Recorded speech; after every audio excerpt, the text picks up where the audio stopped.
Welcome to news Adda. Treadmill మీద కేవలం పరిగేనా, walking కూడా చేయొచ్చా? తిండి కలిగితే కండ కలదోయ్ అన్నట్టే కొవ్వు పెరిగితే గుండె జబ్బు కలుగోయ్ అంటున్నారు ఫిట్నెస్ నిపుణులు.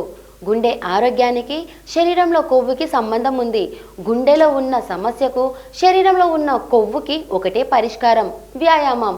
ఒకే దెబ్బకు రెండు పిట్టాలన్నట్టు గుండె ఆరోగ్యాన్ని పెంచుకునే వ్యాయామం చేస్తూ కొవ్వును తగ్గించేలా కొన్ని నియమాలు పాటిస్తే డబుల్ బెనిఫిట్స్ ఉంటాయని నిపుణులు చెబుతున్నారు.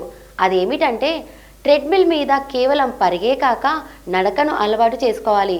రోజువారీగా ట్రెడ్మిల్ మీద పరిగెత్తే సమయంలో 10 నుంచి 12% తగ్గించుకోవాలని సూచిస్తున్నారు. ఈ సమయాన్ని నడకకు కేటాయించాలని చెబుతున్నారు. ఆ నడక కూడా ట్రెడ్మిల్ మీదే. నడకల్లోనూ వేగం ఉండాలన్నది నిబంధన. గంటకు 2 నుంచి 3 మైళ్ళ వేగంతో ట్రెడ్మిల్ స్పీడ్ని సెట్ చేసుకోవాలి. ఈ వేగంతో 30 నిమిషాల నుంచి 60 నిమిషాల పాటు వాక్ చేయాలి.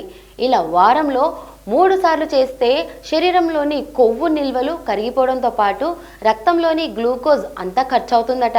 కొత్తగా కొవ్వు పేరుకునేకి ఆస్కారమే ఉండదు. సుదీర్ఘమైన స్పీడ్ వాక్ గుండె వేగాన్ని మెరుగుపరుస్తుంది.